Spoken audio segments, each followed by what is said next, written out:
The massive alien ship appeared suddenly, materializing just beyond Earth's moon. Its sleek, metallic surface reflected the distant sunlight, creating an ominous glow that caught the attention of every space monitoring station on Earth. Inside the United Nations Emergency Council chamber in New York, world leaders gathered around a circular table, their faces illuminated by the holographic display showing the alien vessel.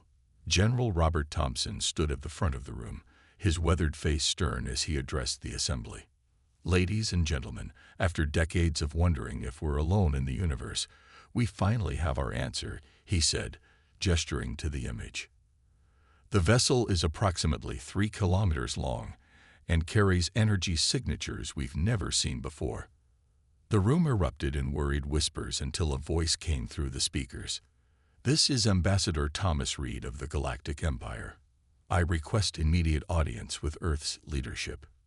The council members exchanged glances. Ambassador Reed's voice was distinctly human.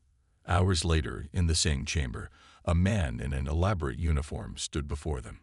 Ambassador Reed looked human in every way, except for the strange golden insignia on his forehead that seemed to shimmer in the light. "I understand your confusion," Reed began, his voice carrying a strange accent. "Yes, I am human. The Empire has been watching Earth for centuries, occasionally recruiting suitable individuals to serve as intermediaries. I am one such person." President Helen Martinez leaned forward. "And why has the Empire decided to reveal itself now?" Reed's face showed no emotion as he replied, "Earth has been selected for integration into the Galactic Empire. This is not a request, but a notification. The integration process will begin in 30 Earth days." The room temperature seemed to drop several degrees. Defense Minister William Brown's voice cut through the silence. "And what exactly does integration mean?"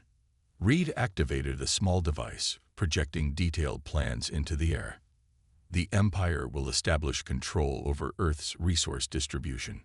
Approximately 30% of the human population will be relocated to various Empire worlds for labor distribution. Earth's military will be disbanded, and an Imperial garrison will be established. This is standard procedure for all new worlds joining the Empire." General Thompson's fists clenched under the table. Decades of secret preparations flashed through his mind. The reverse-engineered technology, the hidden defense platforms, the quantum shield network. They had known this day might come. President Martinez stood slowly, her voice steady. "Ambassador Reed, we appreciate the Empire taking an interest in Earth. However, we must decline this integration." Reed's expression shifted to confusion for the first time. "Madam President, perhaps I wasn't clear. This is not an invitation. The Empire does not accept refusal. And perhaps we weren't clear." General Thompson stepped forward. "Earth says no." Reed's face hardened. "You don't understand the consequences of defiance. The Empire rules over 10,000 worlds. Your primitive technology cannot hope to." "Primitive?" Defense Minister Brown interrupted, allowing himself a small smile. "Ambassador, how long has it been since you've actually visited Earth?" Reed paused, uncertainty crossing his face. "I was recruited 20 years ago." "Then you're working with outdated information," President Martinez said calmly. "Humanity does not appreciate threats, Ambassador. We suggest you return to your empire with this message. Earth is not accepting visitors at this time. This solar system is off limits." Reed's composure cracked slightly. "The Empire will not tolerate." "Thank you for your time, Ambassador," President Martinez cut him off. "General Thompson will escort you to your shuttle. This meeting is concluded." As Reed was led away, his face flushed with anger. The world leaders exchanged knowing looks. For 50 years, they had prepared for this moment, ever since they had discovered and reverse-engineered that crashed scout ship. In orbit, automated defense platforms remained cloaked, their advanced weapons trained on the Imperial vessel. Quantum shield generators hummed quietly beneath the surface of every major city, And deep under the Rocky Mountains, the AI defense system designated Guardian calculated thousands of possible scenarios, preparing for what would come next. The Empire had made a crucial mistake. They had given humanity too much time to prepare. As Ambassador Reed's shuttle departed Earth's atmosphere, President Martinez stared out the window at the night sky. "And so it begins," she whispered. "Send the alert to all defense stations. Code Omega. We are no longer alone, and we will not be ruled." 3 days after Ambassador Reed's departure, the Empire made its move. 50 warships jumped into the solar system, their massive forms blotting out the stars as they positioned themselves in an attack formation near Mars. In the underground command center beneath Mount Cheyenne, General Thompson watched the tactical display with calm eyes. Around him, military personnel moved with practiced efficiency, their training for this moment evident in every action. "Imperial fleet holding position near Mars orbit," reported Captain Lisa Torres, her fingers flying over the holographic controls. "They're launching smaller vessels. Looks like fighter squadrons." "Right on schedule," General Thompson muttered. He pressed a button on his command chair. "Madam President, they're here." President Martinez's voice came through clearly. "Very well. Show them why Earth is not to be trifled with." The general nodded to his communications officer. "Send the warning message." Across space, the Imperial fleet received a simple transmission. "You have entered restricted space. You have 10 minutes to retreat beyond Pluto's orbit. This is your only warning." On the Imperial command ship, Admiral Victor Nash laughed. He had conquered dozens of worlds, and none had ever resisted successfully. "Launch the first wave," he ordered. "Let's show these primitives what real power looks like." As the Imperial fighters approached Earth's orbit, General Thompson smiled. "Guardian, you may reveal Defense Grid Alpha." Suddenly, across Earth's orbit, thousands of hidden satellites shimmered into view. Each one was roughly the size of a bus, their sleek designs unlike anything the Empire had ever seen. "Sir," Captain Torres called out, "Imperial fighters are in range." "Guardian, you have permission to engage. Defensive protocols only." The AI's calm voice responded, "Acknowledged." Engaging defensive measures. The space around Earth lit up as the defense platforms activated. Instead of traditional weapons, waves of gravitational force erupted from the satellites. The Imperial fighters found themselves caught in invisible nets of warped space. Some were crushed into balls of metal, others were flung off course, tumbling helplessly through space. Admiral Nash stared in disbelief at his tactical display. Impossible. Their technology. This can't be right. More Imperial ships moved forward, launching missiles and energy weapons.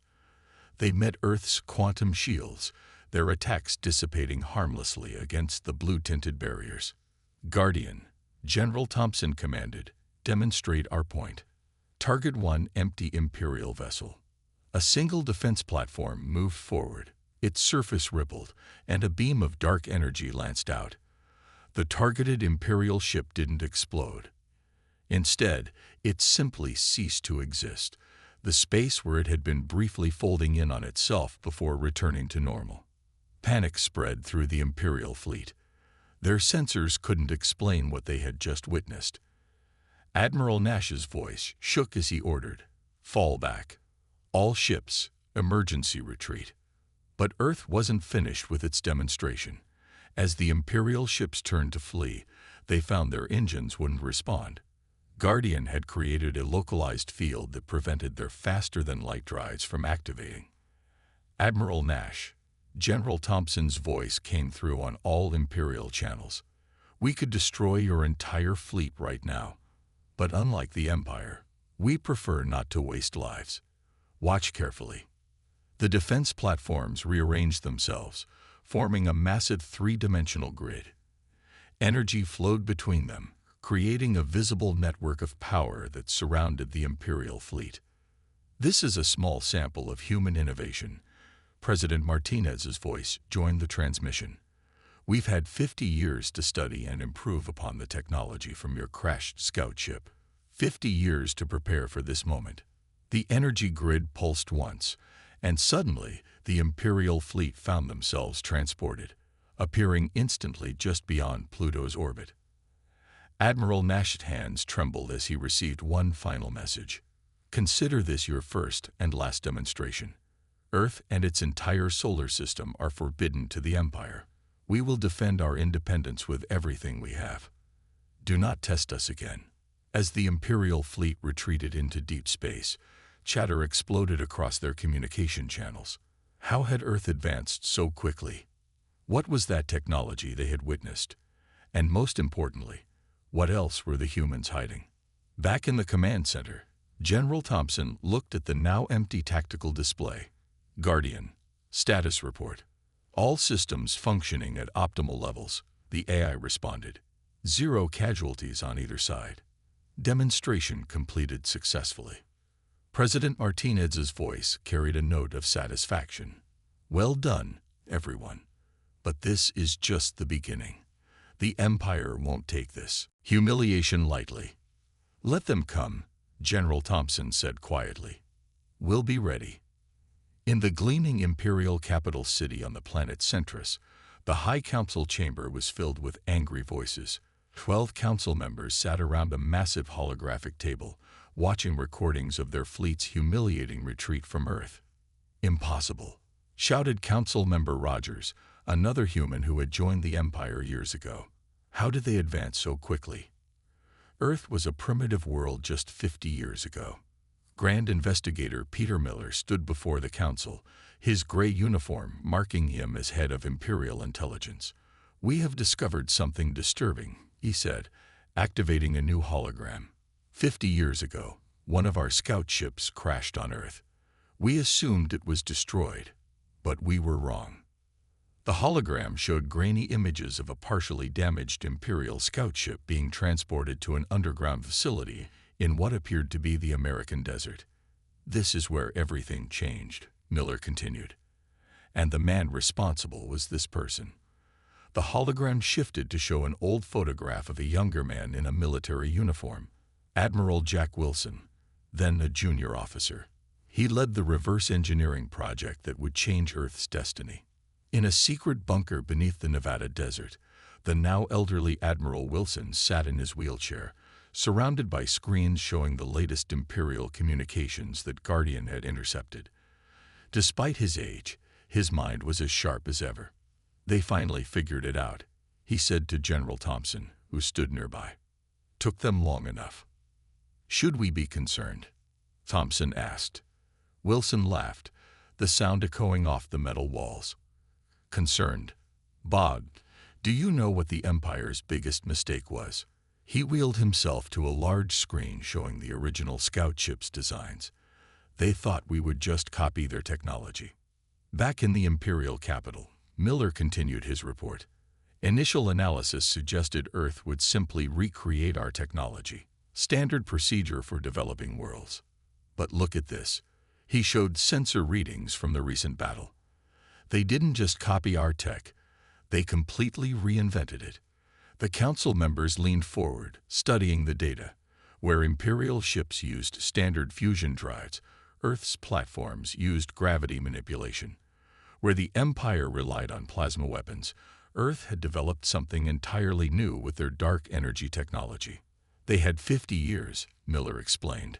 50 years of complete secrecy. No need to follow Imperial regulations. No need to maintain compatibility with existing systems. They took our basic principles and went in entirely new directions. In the Nevada bunker, Wilson pulled up old project files on his screen. The scout ship showed us what was possible, he explained to Thompson. But we didn't want to just catch up to the Empire. We wanted to surpass them. So we gathered the brightest minds from every nation, gave them unlimited resources, complete freedom to innovate. And we created Guardian, Thompson added. Wilson nodded. The Empire uses basic AI for calculations. We created true artificial intelligence and made it our partner. Guardian helped us make leaps that would have taken centuries otherwise. The High Council chamber had fallen silent as Miller showed them more analysis. Earth's defensive grid isn't just powerful, it's elegant. Their quantum shields don't just block attacks, they redirect the energy. Their gravity weapons don't just destroy, they can transport ships across vast distances. Everything is designed to be efficient, adaptable, and non-lethal where possible. Are you saying, Council Member Rogers asked slowly, that Earth's technology is now superior to ours? In many ways, yes, Miller admitted. And we have no idea what else they've developed. The technology we saw was just their first line of defense. Logic suggests they have much more they haven't revealed. Admiral Wilson smiled as he watched the Imperial transmission. They're starting to understand, he said, but they still don't get the most important part. Which is? Thompson asked. We never stopped innovating, Wilson replied. Every day, Guardian helps us improve our technology. Every week, we make new breakthroughs. The Empire thinks they're looking at our finish line, but really, he chuckled, they're just seeing our starting point. In the Imperial capital, Miller delivered his final assessment. My recommendation is clear. Direct conflict with Earth would be disastrous. Their technology is beyond our current understanding. And, he paused, they achieved all this with just one damaged scout ship. Imagine what they're capable of now.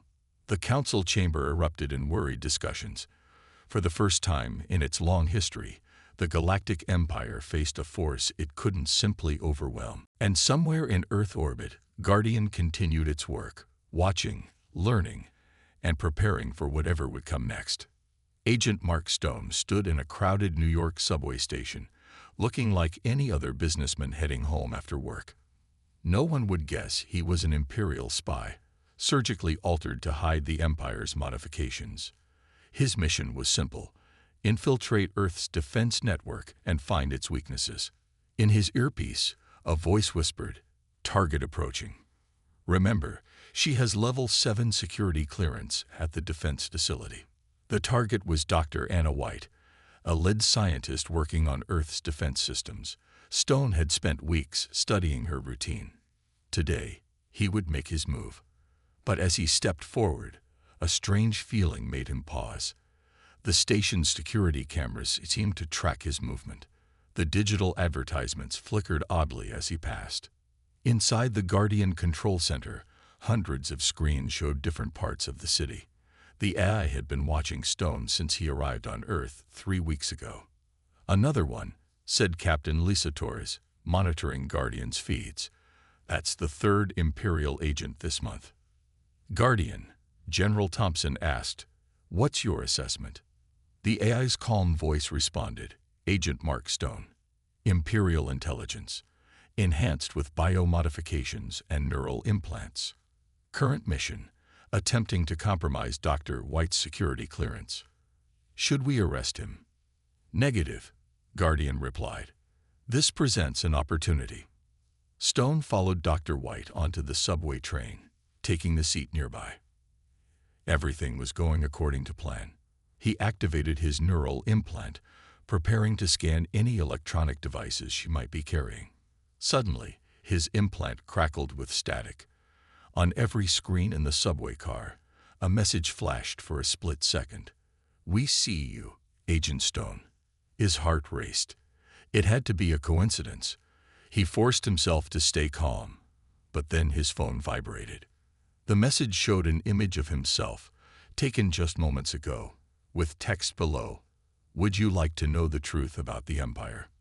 In the control center, General Thompson watched the events unfold. Guardian, what are you doing?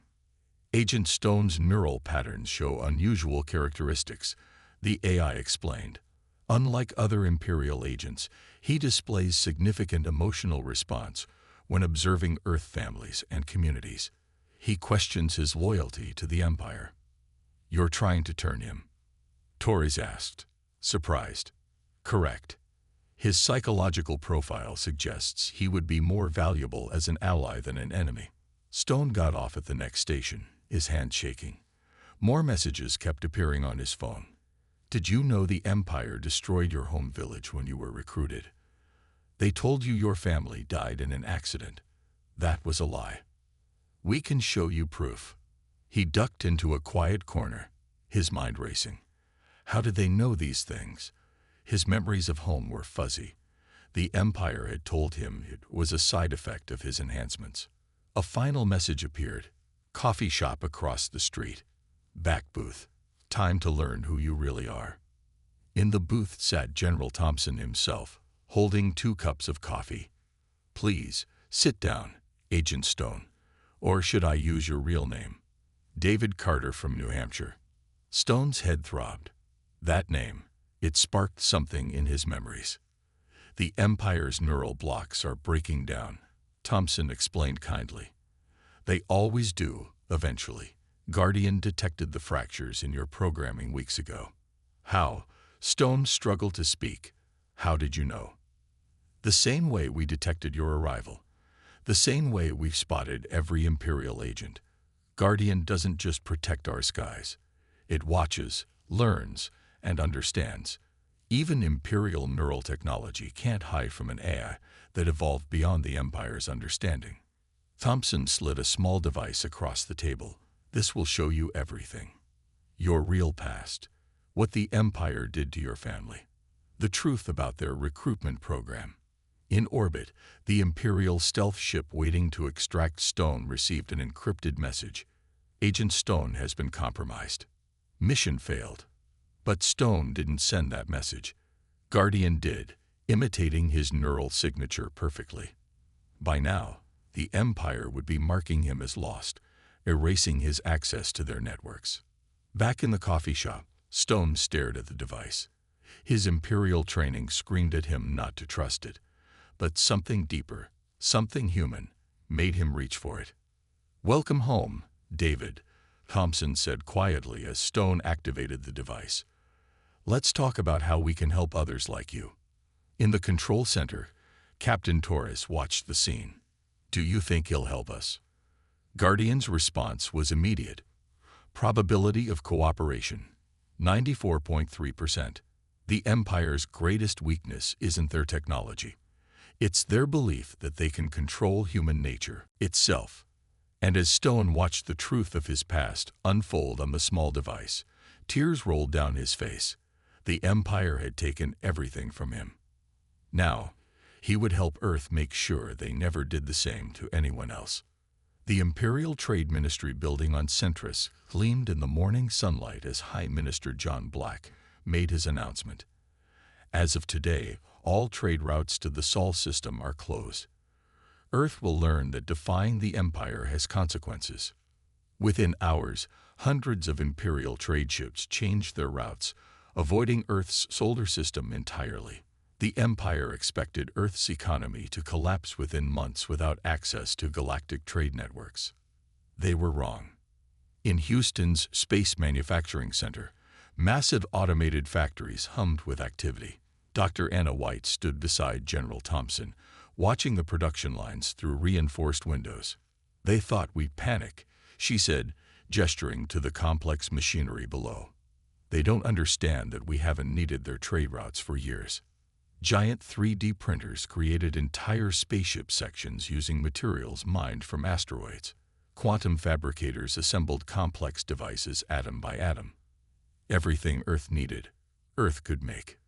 "Guardian," Thompson called out, "show me the Empire's latest fleet movements." A hologram appeared, showing hundreds of red dots converging near the edge of the solar system. The Empire had gathered its elite fleet, over 300 warships, including their newest dreadnought, the Imperial Justice. Admiral Marcus Reed, Ambassador Reed's brother, stood on the bridge of the Imperial Justice, addressing his fleet commanders. "Earth's defenses are impressive, but nothing can withstand the combined power of the elite fleet. We attack at dawn." Back on Earth, in the Nevada command bunker, former Imperial agent David Stone, once Agent Mark Stone, studied the fleet formations. "This is different from their usual tactics," he warned. "They've developed new weapons specifically to counter Earth's defenses." Guardian's voice filled the room. "Analysis complete. The Empire has modified their ships with quantum disruptors. They believe these will penetrate our shields." President Martinez's face appeared on the main screen. Options. We could evacuate the outer colonies, Thompson suggested, but Guardian interrupted. Unnecessary. The Empire's calculations about our shield technology are based on outdated information. They don't know about the Mark VI upgrades. Stone looked surprised. You've upgraded the shields again. When? Dr. White smiled. Last week. Guardian keeps improving our technology. The Empire is still trying to counter our defenses from 3 months ago. The elite fleet entered the solar system in perfect formation. Admiral Reed stood confidently as his ships approached Mars. Begin the attack. Show these rebels the true power of the Empire. The first wave of Imperial ships fired their new quantum disruptors. The beams struck Earth's defensive grid and bounced off harmlessly. Impossible, Reed shouted. Our intelligence said. Your intelligence is outdated. Guardian's voice came through every Imperial command channel. Would you like to see our latest innovations? The defense platforms shifted, their surfaces rippling like liquid metal. New weapons emerged, ones the Empire had never seen before. Dark matter pulse weapons, Dr. White explained to Stone as they watched. They don't destroy ships. They just relocate them. The defensive grid fired. Beams of pure darkness lanced out, striking the Imperial ships. Where they hit, space itself seemed to bend. Ships began disappearing, reappearing seconds later scattered across the outer solar system. What's happening? Admiral Reed demanded as his fleet formation fell into chaos. We're relocating your ships to safe distances, Guardian explained calmly. No casualties. No destruction. Just a demonstration that you cannot win this fight. In the Nevada bunker, Stone watched in amazement. The Empire will never stop trying, he warned. They can't accept the existence of superior technology. Then we'll keep showing them mercy, President Martinez replied. Every time they attack, we'll demonstrate our power without taking lives. That's the difference between us and them. The battle ended in less than an hour. The elite fleet hung scattered and powerless beyond Neptune's orbit, their weapon systems temporarily disabled by Guardian's technology. Admiral Reed received one final message. Your ships will regain power in exactly 1 hour. Enough time for you to consider this.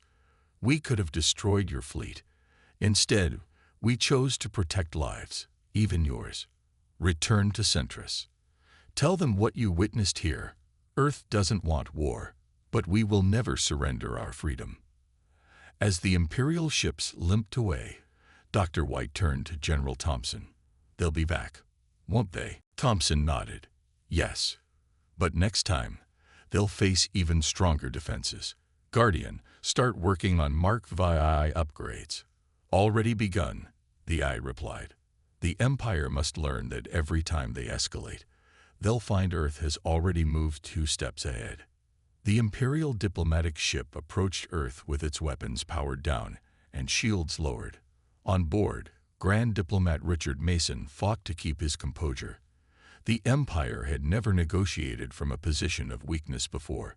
The ship was escorted by 2 of Earth's defense platforms, their sleek forms a constant reminder of how much things had changed. As they approached the moon, Mason saw something that made his blood run cold, a massive structure that definitely hadn't been there before. Welcome to Luna Base 1. Guardian's voice came through their communications, Earth's first major off-world colony. In the lunar base's conference room, the diplomatic teams gathered. The Empire's delegation sat on one side, led by Mason. Earth's representatives sat opposite, with President Martinez at the center. General Thompson stood by the window, the Earth hanging beautifully in the black sky behind him. Before we begin, Mason said, activating a holographic display, we should discuss the terms of Earth's limited integration into the Empire. No, Martinez replied simply. We're here to discuss the Empire's recognition of Earth's complete independence. And not just Earth. She nodded to Thompson. The general pressed a button, and the room's holographic system activated. Suddenly, The delegates found themselves surrounded by stars and planets, a three-dimensional map of the galaxy. Red dots began appearing on the map. First a few, then dozens, then hundreds. "What are we looking at?" Mason asked, though he feared he already knew. "Human colonies," Thompson answered. "All established in the last 20 years, all hidden from Imperial sensors by our stealth technology." Mason's face paled. "Impossible. The Empire controls all suitable worlds within conventional faster-than-light travel range," Dr. White interrupted, entering the room. "But we don't use conventional FTL drives. Guardian, show them." The map zoomed in on one of the colonies. A new type of ship appeared, sleek, dark, and unlike anything the Empire had ever seen. "Quantum tunneling drives," Dr. White explained. "They don't just move through space. They fold it. No fuel needed. No emissions to detect. We can establish colonies anywhere we want, and your sensors will never find them." Mason's hands trembled slightly. "How many?" 317 colonies, Guardian's voice replied, with 42 more under construction, all self-sufficient, all defended by the same technology that protects Earth. The Imperial diplomats whispered among themselves frantically. Mason tried a different approach. The Empire could still be a powerful ally. We could share technology, establish trade. Like this. Thompson pressed another button. Images appeared showing Imperial ships secretly trying to scan Earth's defense platforms, failed attempts to hack Guardian, and recordings of Imperial spies being caught. "We've watched every move you've made," Martine said. "Every attempt to steal our technology. Every spy. Every probe. Did you really think Guardian wouldn't notice?" "What are your terms?" Mason finally asked, slumping in his chair. Martinez's expression softened slightly.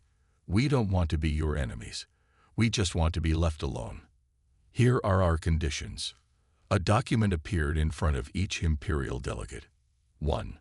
The Empire recognizes Earth and all human colonies as sovereign territory. 2. A 50-light-year buffer zone around each human world. 3. Free passage for human ships through Imperial space. 4. A non-aggression pact, guaranteed by our defensive capabilities. "And if we refuse?" Mason asked, though he already knew the answer. Guardian displayed one final image, Earth's defense platforms, now showing their true numbers. Not thousands, millions, a network stretching across human space, protecting every colony, every outpost, every ship. "Then we'll continue demonstrating our defensive capabilities," Martins replied calmly. "How many more failed attacks can the Empire's reputation survive?" Mason looked at the document again. In truth, these were incredibly reasonable terms, given Earth's obvious advantages. They weren't demanding reparations, territory, or technology. They just wanted to be left alone. "We'll need to consult with the High Council," he said finally. "Of course," Martinez nodded. "Guardian has already transmitted these terms directly to them. They're reviewing them now." Mason blinked in surprise. Even here, in a diplomatic meeting, Earth was demonstrating its technological superiority. The message was clear. Resistance was pointless. As the Imperial delegation prepared to leave, Dr. White approached Mason. "One more thing," she said quietly. "Tell your leaders we're not interested in conquest or control. That's not our way. But if you force us to keep proving our strength..." She let the sentence hang. The message was received. As Mason's ship departed Luna Base, he began drafting his recommendation to the High Council. Accept the terms. The alternative was to face an enemy that grew stronger with each passing day, protected by an AI that never slept, and armed with technology that made the Empire's greatest weapons look primitive. The age of Imperial expansion was over. The era of human independence had begun. 1 month after the Luna Base negotiations, the Great Hall of the United Nations in New York was packed with representatives from Earth and its colonies. On the massive screen above them, the Imperial High Council was about to make their announcement. The Imperial Chief Counselor stood, his ornate robes gleaming. After careful consideration, the Galactic Empire hereby recognizes the independence of Earth and all human colonies. The Terra Accord has been ratified. Applause filled the UN hall, but it was measured, professional. This wasn't a victory celebration. It was the beginning of a new era of responsibility. In the control center beneath Mount Cheyenne, General Thompson watched the proceedings with the now retired Admiral Wilson beside him. On other screens, they could see similar ceremonies taking place across human space, from the Mars settlements to the furthest colonies. "Did you ever think you'd see this day?" Thompson asked the old admiral. Wilson smiled, looking at the fragment of the crashed Imperial scout ship now displayed in a glass case on the wall. "Not when we first found this, but once Guardian came online." He chuckled. Everything changed. Guardian's voice joined their conversation. "Incoming transmission from Colony Beta 217. They're reporting an Imperial merchant ship requesting emergency assistance." Thompson straightened. "Their first test of the Accord. What's the situation?" "Engine failure near the colony's buffer zone," Guardian reported. "The ship's systems are genuinely malfunctioning. No weapons detected. Crew of 15. This is our chance to show what humanity stands for," President Martinez said, entering the control room. "Guardian, deploy rescue units." Within hours, footage spread across Imperial networks. Human rescue ships helping the stranded Imperial vessel, providing repairs and supplies without asking for payment. It was a different kind of power demonstration, showing strength through compassion. In his office on Centris, Grand Diplomat Mason watched the rescue footage. His aide entered with more reports. "Sir, the humans have begun sharing some of their medical technology with neutral worlds," the aide said. "They're helping cure diseases the Empire never bothered to address." Mason nodded. "And their defense platforms?" "Still in place, still impenetrable.